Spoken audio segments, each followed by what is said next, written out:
I had never linked the two. This is actually an insightful thought that one is causing the other, because I, like you, Absolutely. am much more comfortable when the conversation is substantive.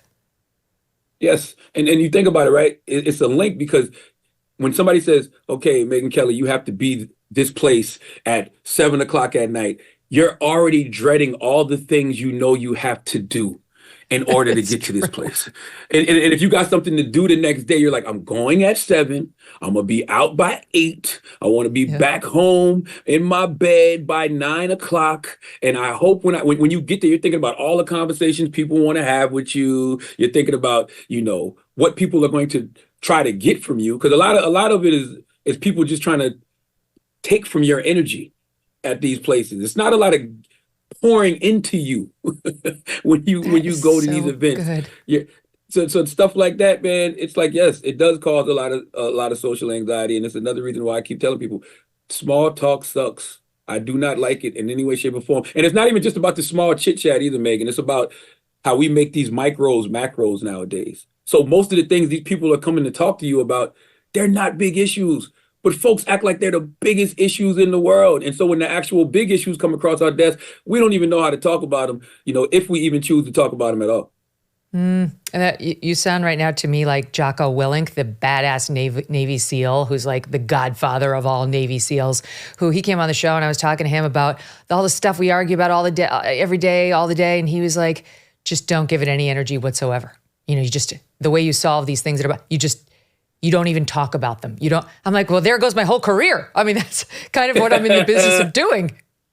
No, I don't think you talk about small talk. I think that there's a lot of macro issues that you discussed that we both discussed, and it's not that you're not going to ever have any small talk. I just want us to cut down on it. And I want us to get into, just talking about the big issues, talking about the macro issues, the things that actually matter, the things that actually, impact us as a society. And I think social media does a horrible job, at discussing the macros. I think social media is the place where micros go to become macros. And it's these small issues that really don't even matter. And you know how you know they don't matter? Because the conversation about them doesn't even last. It'll last 12 hours at best. Give it 24-hour news cycle is stretching it nowadays. If something lasts 24 hours, I'm shocked. There's a lot of good advice in here for young people who, and you make fun of yourself, and I could relate to this too, about how every generation is like, this next generation sucks. They're lazy. Back in my day, barefoot to school, both ways, snow. But you do raise the point of like telling younger people today, and you have a lot of fans who are young in your audience, you're not entitled to anything. You should bring a fair amount of humility to your next job. It's hard work and elbow grease that are going to get you ahead, and not a sitting around thinking, why is life so unfair? That's right.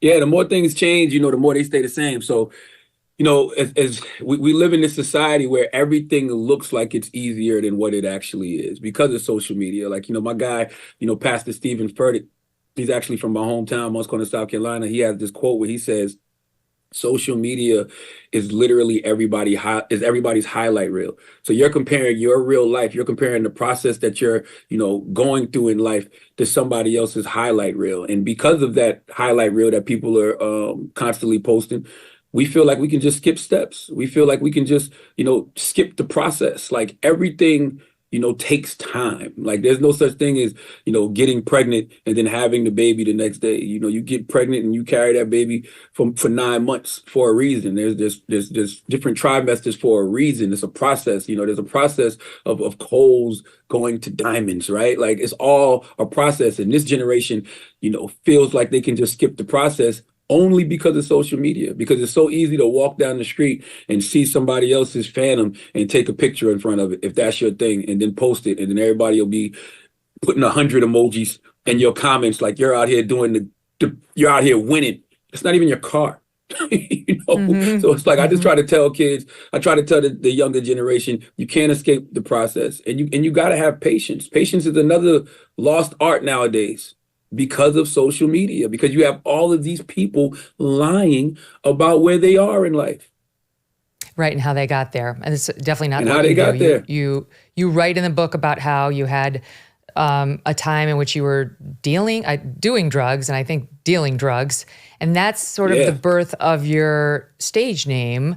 A lot of our audience was asking in the comments before you came on, what is Charlamagne the God? And there actually is a very interesting explanation behind it. Can you tell us?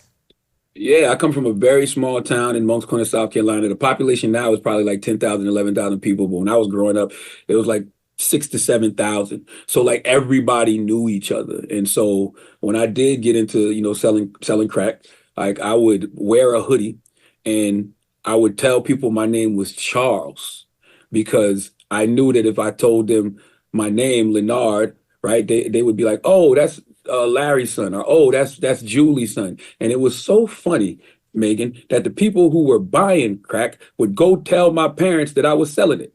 Okay, but they wouldn't tell my parents that they were buying it, even though people knew. So Charles was just like a moniker that I started running with, and then I was in night school because I got kicked out of 2 high schools. I got kicked out of Berkeley High School, and then I got kicked out of Stratford High School. So I was in night school reading a history book, and I saw the Roman Emperor Charlamagne, and Charlamagne was French for Charles the Great, and he went about spreading religion and education. And I literally just said to myself, that is a cool name. I already called myself Charles, so I'm gonna just start calling myself Charlamagne.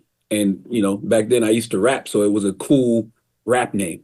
And I always said it would look good on a marquee or on the front of a book, and I think I was right. And it does. It does. And where did the God come from? My husband, Doug, has resolved to start using that after many phrases, after having seen me reading your books. I studied the 5% teachings, and in the 5% teachings, they teach that, God is a Greek word derived from the Aramaic words guma az daba, which means wisdom, strength, and beauty. And the first letter of each word was used by Greek students when they would identify their Egyptian teachers. And so it kind of really doesn't make any sense, because Charlamagne is Charles the Great, and then it's the God. So it's Charles the Great, the God. But yo, man, I was 17 and smoking a lot of weed back then. But it also makes sense to me, because the book does spend some time on positive messaging and how you talk about the astronaut theory and how when we're raising our kids, we don't want to overcorrect so much against everybody gets a trophy society that we veer into cynicism with our kids. Like, no, let's be realistic. You're not actually going to the NFL. Maybe you should channel your energies a different way. You're very much against that. I think the positive, uplifting name for yourself is totally in line with now I know how you parent your own daughters.